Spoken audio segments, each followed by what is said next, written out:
हम बताते रहे और आप इस काम से सुनकर इस काम से बाहर करते रहे तो चाचा हमारा यहाँ कार्यक्रम करने का कोई फायदा होगा?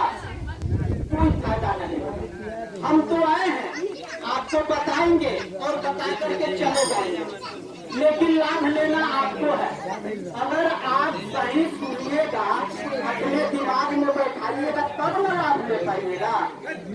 इसलिए ध्यान से सुनना है, अपने मन में सुनना है और फिर अपने जीवन में उतारना है और आगे बढ़ना है। तो चलिए हम जो नाटक दिखाने जा रहे हैं, इस नाटक का नाम है चली सरकार किसान के द्वारा। नाटक शुरू करें उसके पहले जोरदार ताली हो जाए भैया। तो चलिए हम अपना नाटक शुरू करें। उसके पहले हम नाटक से ही जुड़ा एक गीत सुनाने जा रहे हैं, उसके बाद स्वतः हमारा नाटक शुरू हो जाएगा। तो लीजिए प्रस्तुत है गीत भाई सुभाष जी की आवाज में।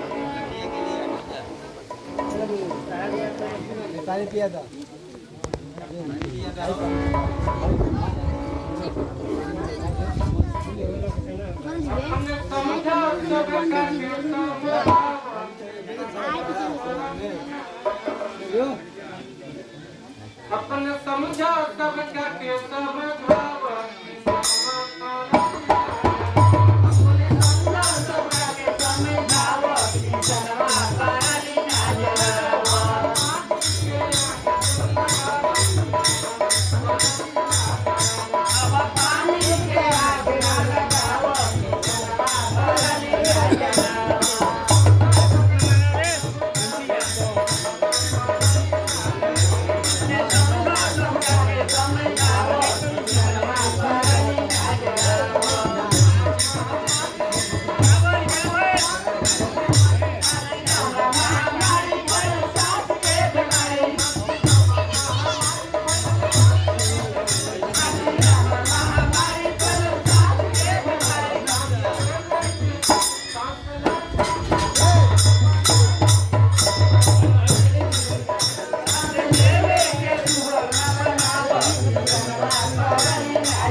अच्छा भाई सब पराली जोर के झूठो के जंगल भर रहे सब जरा के नियंत्रण से बहुत नाक में धुआं घुसने बहुत दिक्कत होता है। अरे चल हमरा टंकी रोज जानी रह सकते हैं चोरी वाला काम चल कर हम दे चलो तो कभी काम करते होते तो अच्छा ये बताइए हमरा से हां बाजार में का करे रही खाद आदि ले आए के पास के ना मुखिया जी। अरे अभी क्या हो रही है वो काम भगत का दूसरा काम करे तब करूं।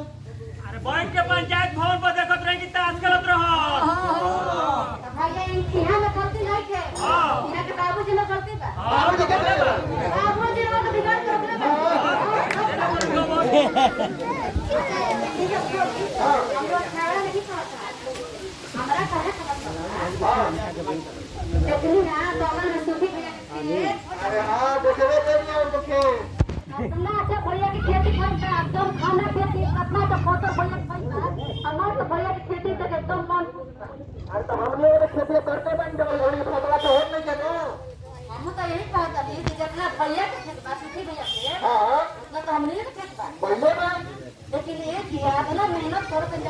फसल हमने तो होता हमरा तो बुझा करू कि सूखी में जरूर अब क्षेत्र में जोगा टोला करना होता हाय देखिएगा भैया लोग आज के डेट में कोई जोगा टोना होला हैं अरे तो जल्दी जोगा टोला नहीं करा हां लेकिन हमरा तो बुझा करू कि 10-12 किलो खाद में से डाला तो यही तो बढ़िया खेती हो गया ऊपर पर जो खा गए तुरंत हम पर हम ये 15 किलो खाद कर गेहूं का सबका फसल होई ठीक कहा तनी बाबा हमने तो कैसे डाला तो बढ़िया खेती हो बहुत बेटा फसल होई लेकिन एक काम करी हां जाके मने मने पहले सूखी दे पूछी कि आखिर आज आगे कौन के अपना खेती होता है आज तो हमारा बेटा जान उनका मत पूछ लेता हूं कहन ना हां वो जाई उनका घर ले जाके पता करी वो घरे ना आई कोई ना बटे हां अरे तू के लिए मंडी में हम को जाना करी ना अरे जाई रे वो घर से बाहर निकले कमान देखे तोरा जाई ना बा खाना बना के रखा हम अपन पे खाए बहुत भूख लगा हमरा आज का ठूस के खाई ला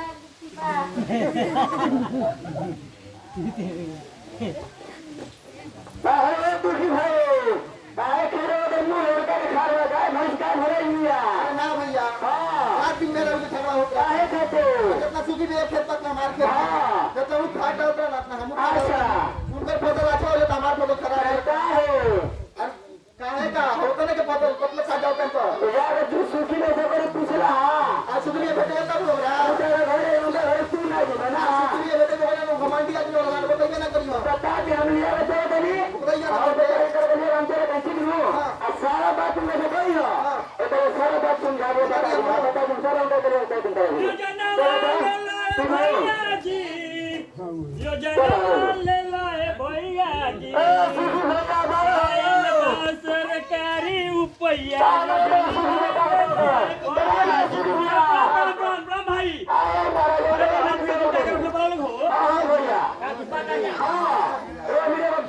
हमारा फिर बात लेके चलो रख दो बगली में अच्छा ठीक बा बहुत मतलब फसल देखो और मिजाज बहुत बढ़िया ये कहो कि हमारा फसल देख के तुम लोग जोड़ा करो लो देखी जा फसल में मिजाज बहुत बढ़िया और ये इनको फसल देखा दे नो दीपक खेल लेता यही का है और का पड़ गया इधर का जाना घाट हमें के दवा के खाते तरह के पानी दे तरह के बुझाते नहीं कि हमने क्यों कैसे ना पूछला कि ये क्या करो नहीं तो ना पूछे हम 2 बजे रात से मोर मेहरारू मिल के मैं खेत के पराली जरा होता लो हां चलो सब फसल पर कहा के होई ना ठीक बात नहीं हम क्या करिया हां जब किसान भवन में मीटिंग होखेला जाके मीटिंग अटेंड करिला हो अच्छा वहाँ कृषि विभाग के साहेब लोग आवेला जैसे जैसे कहेला लोग खेती करे के वैसे वैसे खेती करिला हो अच्छा तो फसल इनकर बढ़िया होई कि हमार होई ना ठीक कहते नहीं ठीक कहते नहीं ना हां ठीक है कहते नहीं सुन लो हां आज यही सब समस्या के लेके मुखिया जी के दुआरी को चौपाल लगाता है आज मुखिया जी दुआरी को अच्छा तो किसी पदाधिकारी लोग बता लो अधिकारी लोग बता लो मुखिया जी बता रहे जेकर जवन समस्या वालू कृषि को अच्छा सब कुछ के समस्या के निदान हुए चौपाल को होगी तो ये तेरी में क्या खेती कर दिया हम तो हो जाते हैं अच्छा तो भेटाइए गई लो चले के बाद चलो लोग ना दामू रे से चलो ये जगह समस्या सब कुछ ले ली हेलो चलो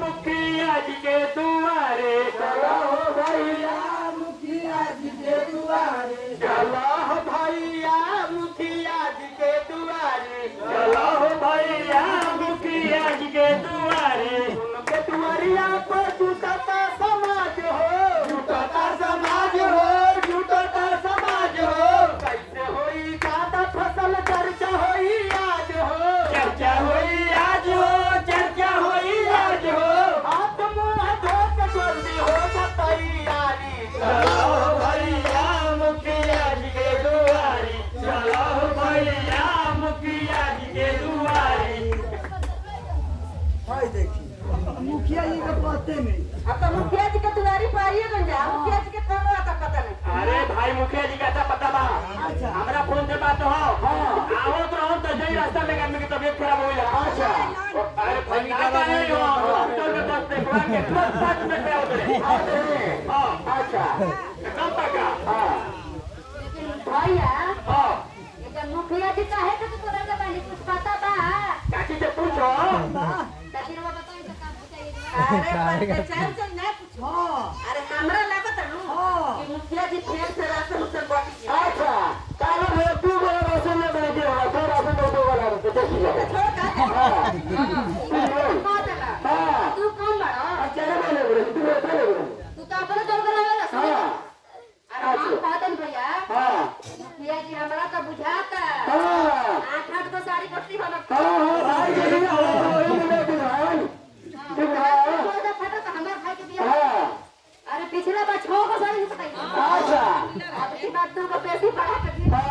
टीचिंग दिया ले हो जाएगी देख लो।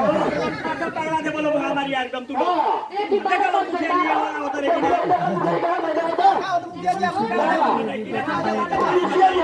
सरपंच है ना हाँ पुराने मुखिया है मैंने तो मुझे किधर बनेंगे फिर वो मुझे भी गाड़ी है ना गाड़ी सुने से आई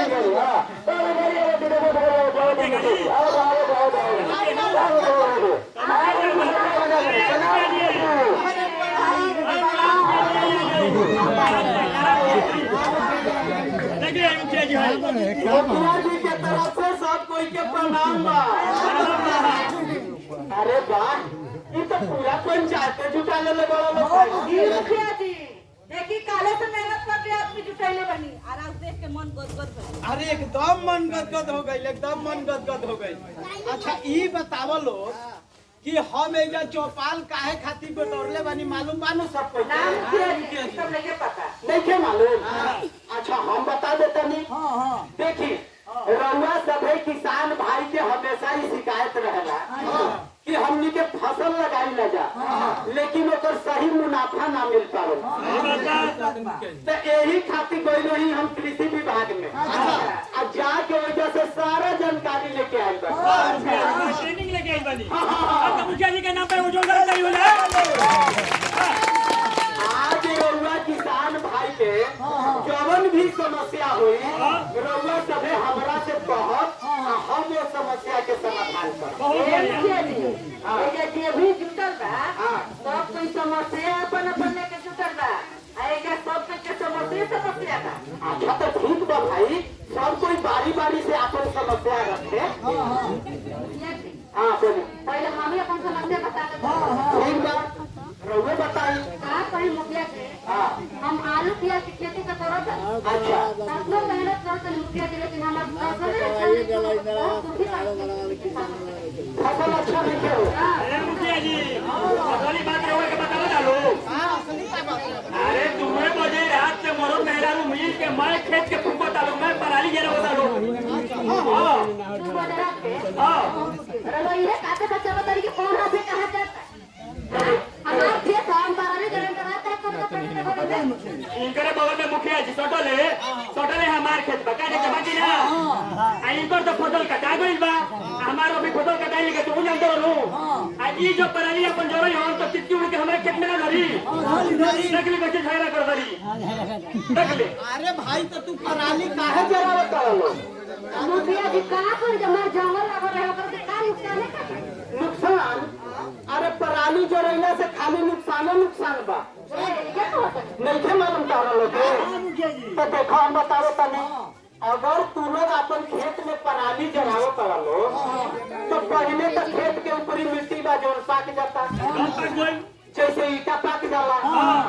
अच्छा ये बताओ लो कि ईटा पर खेती तू लोग कर ले बोलो ना नहीं होई तो जब खेत में मिट्टी पाक जाता है तो वो पर कैसे बढ़िया फसल हुई तो ओकरा बाद में के नमी खत्म हो जाता है उर्वरा शक्ति खत्म हो जाता है आ खेत में जरूर हमनी के मित्र कीट बढ़ा ये फसल बढ़ावे में सहयोग करेला उहो जल के खत्म हो जाता है तो हमनी के फसल बढ़िया होई कैसे यही से बढ़िया लेके फसल यही से नहीं के हो।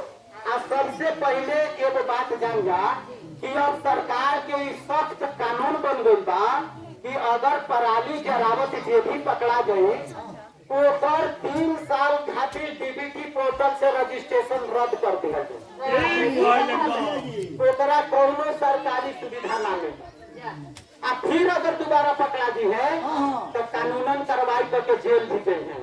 मुखिया जी हम हमें से गलती कभी भुलाइलो कर ना नहीं करे के ठीक बनो। अरे पराली ना जो रही लोग तो उसे खाली खाते खाते बा देखो अगर पराली नहीं खा जरावा तो वो डंठल के तू भूसा बना ले जो पशु चारा के रूप में उपयोग हो जाए। अगर बाँच जाता तो ओकरा के ले जाके बाजार में बेच देबो 2 रुपया से आमदनी भी हो जाए। ओकरा बाद में वो भूसा से मशरूम के खेती भी हो जाए। मशरूम की खेती हाँ यहाँ के तब करते करें तो ओकरा बाद जो थोड़ा बहुत पराली बाँच जाता ओकरा के मशीन द्वारा काट के मल्चर बना के और डिकम्पोजर डालकर हमनी के वर्मी कंपोस्ट बना दिया गया था। जैविक खाद हो जाए मुखिया जी। हाँ, जैविक खाद हो जाए। हाँ तो बताओ कितना फायदा बा मुखिया जी। जैसे पराली अपना में जली देखी जब जैविक खाद के बात आइए गई तो हम रउआ सब जैसे कहती कि रउआ सब अब रासायनिक खेती से पीछा छोड़ाई। काहे से कि रासायनिक जो अन्न हमनी के खाता में जा हमनी के शरीर पर बहुत खराब प्रभाव डालता। तरह तरह के रोग बीमारी होता, कैंसर हो जाता, हार्ट हो जाता, बीपी हो जाता, किडनी फेल हो जाता और भी बहुत सारा बीमारी हो जाता। हमनी के पुरनिया लोग बताएंगे कि पहले 100 साल जियत रहो। चाचा बताइए, पूछी ना चाचा से।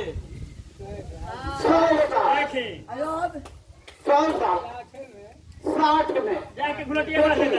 सही बात बा कि पहले हमनी के पुरनिया 100-110 साल जियत रहे। अब 60 से 70 जात कहानी समाप्त हो गई। एक कारण का बा ये रासायनिक अन्न कारण बा जो हमनी के अंदर तरह तरह के बीमारी पैदा करता और 60 से 70 जात हमनी के कहानी समाप्त हो गई। तो हमनी के जो रासायनिक खाद रासायनिक कीटनाशक डालता जा ये हमनी के खेत के बंजर भी बना रहा बा। आने वाला समय में हमनी के अपन बाल बच्चा के ऊपर बाल बच्चा के पीढ़ी के कौन चीज देखे जाएंगे? भूखे मर जाइए मुखिया, भूखे मर जाइए। का खाइए जब हमनी के खेते बंजर हो जाए? तो अगर हमनी के रासायनिक जैविक खेती करत नहीं जाता बहुत लाभ होगा उससे। हमनी के पुरनिया लोग क्या करते रहे? गाय के भैंस के गोबर इकट्ठा करके रखत रहे लोग, राख इकट्ठा करके रखत रहे लोग और जो जोते बोए के समय आवत रहे तब ले जाके खेत में डाल देते रहे लोग। जैविक खाद हो जाते रहे। वो अन्न खैला से हमनी के शरीर में ताकत भी मिलत रहे और बीमारी भी ना हो सकते रहे। तो हमनी के उन्हें काम करे के बाद हमनी के रासायनिक खेती के पीछा धीरे धीरे छुड़ा के जैविक खेती करे के काम। बहुत बढ़िया मुखिया जी। ठीक है तो हमरा समझ में बोली हम बाजार से बीज ले ला अगर जाने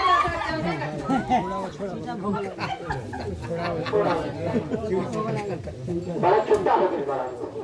अच्छा तो देखिए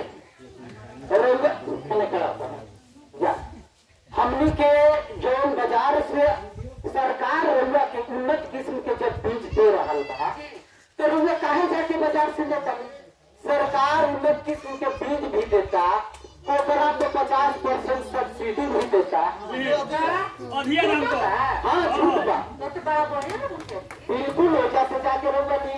आ देखिए बाजार से दुकान से रउआ बीज ले आवता नहीं, दवा ले आवता नहीं तो वो दुकानदार ट्रेंड नहीं खान पूरा जानकारी नहीं थे उनका। वो अंदाज पे दवाई देता, खाद बीज देता। सरकार का रउआ जाता मिले आवे घास जलावे वाला दवाई तो मिल जाता, रउआ खाद घास बढ़ावे वाला दवाई। मुखिया जी बताइए हैं? हम ले गए हैं दवाई मारे गई खा के मक्के खेत में। अब मक्के में खेत में मरा नहीं, अब मक्के से बड़ घास हो गए। कैसे हो? तो सरकार कहता कि अब ऐसे ना चली। अब दुकानदार लोग के भी ट्रेनिंग लेवे के पड़ी बहुत बढ़िया। और ना मिले तो उन सब लोग के लाइसेंस रद्द करती है। ठीक भाई। जे पुरान दुकानदार बा वो दुकान के ट्रेनिंग लेवे जाई तो ओकरा 10,000 रुपया लगे। आ जो नया खाद बीज के दुकान खोलल चाहता वो ट्रेनिंग ली तो ओकरा 20,000 रुपया लगे। तो जब ट्रेनिंग लेके आई लोग तब ना बढ़िया जानकारी दवा दो लोग। ठीक बात बा। और कोई के कोनो समस्या बा? मुखिया जी को हमारे समस्या के निदान कर दी। बोली हमारा पटवा में बहुत दिक्कत होता। अच्छा कहे थे कि हमारे जो खेत बानो समतल नहीं के ऊपर खाबड़ खेत बा मुखिया जी। आइने तो बोरिंग स्टार्ट करी लगी ना तो मेलहर तूर के पानी दूसरा के खेत में हेल जाला। अरे वो तो होइबे करी। जब तू ऊंचा पे पानी चढ़ावे की कोशिश कर बस मेल तूर के पानी निकल गई। हां हां देखिए ओकरा खातिर सरकार जल जीवन हरियाली के तहत हर खेत में पानी देवे के लक्ष्य रखलो। एक ओकरा खातिर सूक्ष्म सिंचाई योजना चल रहा है। अच्छा सूक्ष्म सिंचाई योजना। हाँ एमे सिंचाई के 2 पद्धति बा। कौन मुखिया जी? एगो ड्रिप सिंचाई पद्धति बा। ड्रिप सिंचाई? हाँ एमे का होला कि हमने के खेत में पाइपलाइन बिछा दिला जा अब पौधा के जड़ में बूंद बूंद करके पानी जाला रसे रसे। ओकरा के हमने के टपक सिंचाई पद्धति खेती करी। अच्छा आ एगो बा स्प्रिंकलर सिंचाई पद्धति। हाँ वो स्प्रिंकलर के मतलब फव्वारा होखेला। हाँ फव्वारा विधि से खेत के सिंचाई हाँ देखले बड़ा ना मुझे छाता वाला चीज बोले हो। हां अरे बगल में बात बुझियो। हां हां करना टाइप से रहा। हां हां छाता लगा फगेला। तो देखी अगर एक विधि से रउआ अपन खेत के सिंचाई करा तो ऊंचा खाला कौनो खेत हुई बढ़िया से सिंचाई हो जाई आ पानी के भी बचत हो। तो बहुत बढ़िया मतलब हो गया जी। ये विधि से अगर सिंचाई करो तनी तो पानी की कम से कम 60% के बचत हो। ये है ना हाँ समय भी बाजी एगो और बात बता दी हाँ कि ई सब मशीन अगर रउआ खरीदे जाए तो एकरा में सरकार के तरफ से 90% के अनुदान बा। 90%। 90% मुखिया जी बिल्कुल 100 में 10 रुपया ला। ठीक बात है मुखिया जी। ठीक बा ना? बहुत बढ़िया। तो इस सब योजना के लाभ ले जाओ भाई। ए मुखिया जी एक और समस्या काम है। फसल तो बहुत बहुत नहीं फसल तैयार नहीं होता अब फसल काटे का आदमी नहीं करता अब बिल तो बहुत पैसा लगता है। इहो एगो समस्या बा। तो देखिए मेरा खातिर सरकार का करता कि मशीन द्वारा अब सब काम हो। जैसे मशीन द्वारा रोजा खेत के कटाई होता और वही मशीन द्वारा बोझा बना दे। मशीने द्वारा बोझा एक जगह से दूसरा जगह चल जाए और बाकी जो बाकी खेत में काट के मर्चर बना के जैविक खाद बन जाए। वो सब बात ठीक बात मुखिया जी राव। लेकिन चाची के गाँव में गोई रही तो पूरा गाँव में देखो तनी कि चाचा चाचा को मशीन तो फेंकल बड़ी सो है ना बनावे वाला कोई भैया नहीं थे। बनावे वाला कोई नहीं। तो देखिए एकरा खातिर सरकार कौशल विकास योजना के तहत मशीन बनावे के ट्रेनिंग दे रहा है। अच्छा एमे लोग जाके ट्रेनिंग ली सीख के आके अपनो मशीन बनाई और दूसरों के बना के 2 रुपया कमा के चली। लेकिन मुखिया जी समस्या ही बा ट्रेनिंग लेवे खातिर खूब पढ़ल लिखल आदमी चाहिए। अरे ना भाई ज्यादा पढ़ल लिखल आदमी ना चाहिए कम से कम मैट्रिक पास होके के चाहिए। बस मैट्रिक के मैट्रिक उम्र 18 से 60 साल तक होके के चाहिए। तो हमने कहिए जाइए गाँव में एकदम आगे ट्रेनिंग लेवे बा। अब मौसम ऐसा हमारी के खेती बोला जाएगा तो फिर उतारे होता है सुखारे होता है तो बरसाते आता है तो तो समझ नहीं सकता होगा। कहे के मतलब ई बा मुखिया जी कि माने कौन खेती करी जा हमनी के कौन मौसम में हमनी के ज्यादा से ज्यादा लाभ हो। तो देखिए एकरा खातिर भी सरकार कहता कि जलवायु अनुकूल खेती करी मौसम के अनुसार खेती करी। एकरा खातिर भी सरकार ट्रेनिंग दे रहा बा। बुझा दो ना जैसे बरसात के समय में कौन खेती सब्जी वगैरह की खेती करके ज्यादा अपन मुनाफा कमा सकता नहीं तो ट्रेनिंग लिया अपन मुनाफा कमाई। ठीक है तो देखिए हम बताओ तने कि किसान कौशल विकास योजना के तहत बहुत सारा ट्रेनिंग दे रहा है। सब ट्रेनिंग ली और ट्रेनिंग लेके आया अपन विकास करी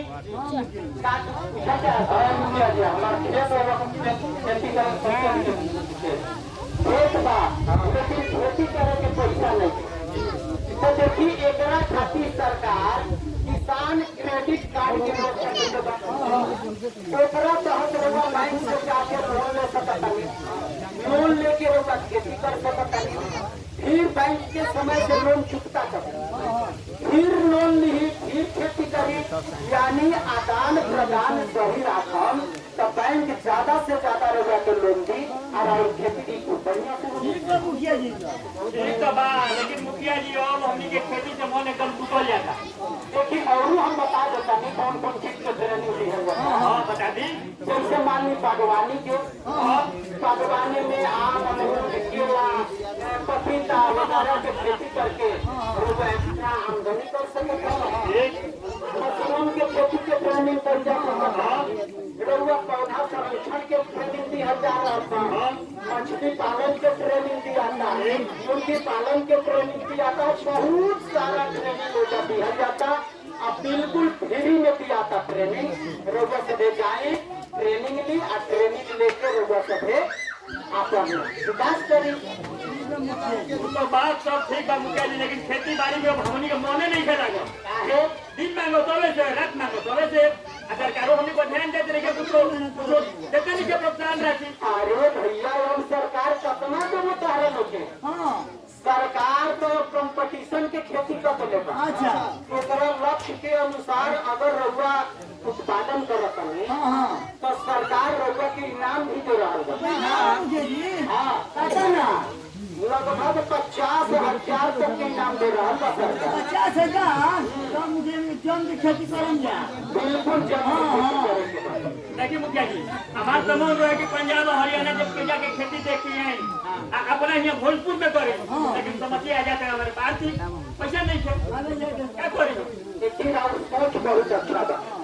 तो हम बता दें कि अगर कोई भी किसान भाई के चाहत बा कि हम हरियाणा के पंजाब के जात के खेती सीख के आया के अपना भी खेती करी, लेकिन पैसा नहीं थे, तो सरकार रउआ के बच्चा सरकार रउआ के आवे के जाए के रहे के खाए के ट्रेनिंग लेवे के सारा कुछ फ्री में व्यवस्था कर रहा बा। रउआ जाई ट्रेनिंग लेके आइए जा खूब बढ़िया से अपन खेती हमारा सारा समस्या हल कर देनी मुखिया जी। मुखिया जी वही जाने के ट्रेनिंग लेके बोल जाई। अरे किसान की तरफ सरकार किसान पाठशाला खोल रहा है। अच्छा धावला ना हुई। अच्छा कृषि से संबंधित पढ़ाई हुई। जैसे मान लो कि किसान चर्चा हुई, किसान मेला हुई,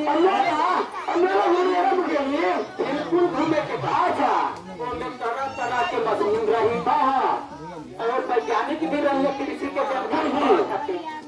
अरे किसान खातिर तो सरकार और किसान सम्मान निधि योजना के तहत हुआ के 2,000 रुपया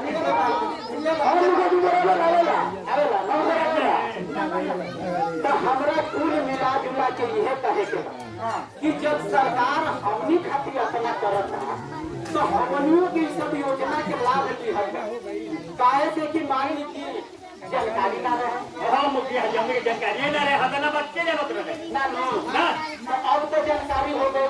मुखिया जी अब जानकारी पड़ता तो हमने छोड़ो जा अपन हो के लेकर रहो जा, सरकार देती हमने के हम के लेबे लगी। बिल्कुल लेवे के बा। आ सरकार हमनी के यही खातिर भेजले बा रउआ सब के जागरूक करे खातिर कि अगर जानकारी में थे तो रउआ सब जानकारी में और जितना सारा योजना बा ई सब के रउआ सब लाभ उठाओ। ठीक बा नो? हाँ मुखिया जी, सब समझ गए डालो जी ऐसे ना एगो संकल्प लिहल जा तो आई आज हमनी के संकल्प लिहल जा कि पराली ना जलावल जाई, पराली ना जलावल जाई, जैविक खेती कोई जाई। खाली यही पे एगो गीत सुन ली।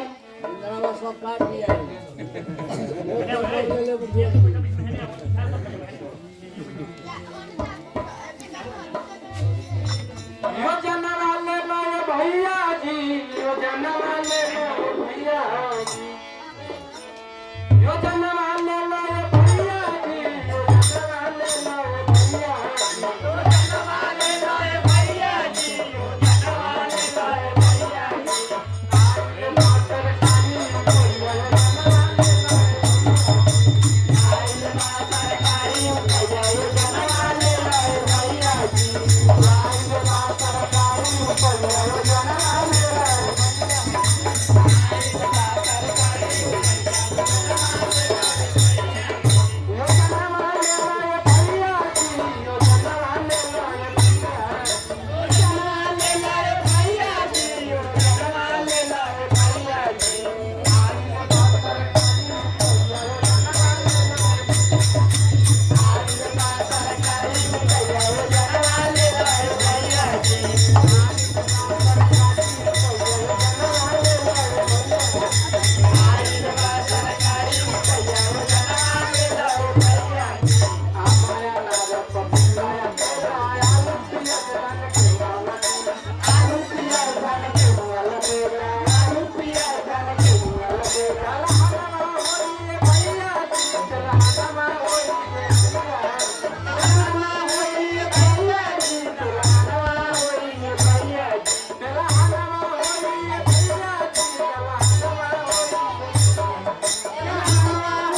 तो ई रहे हमारे नाटक चलना के नाम रहे चली सरकार किसान के द्वार। अगर अच्छा लागल है तो एगो हल्का ताली हो जाए।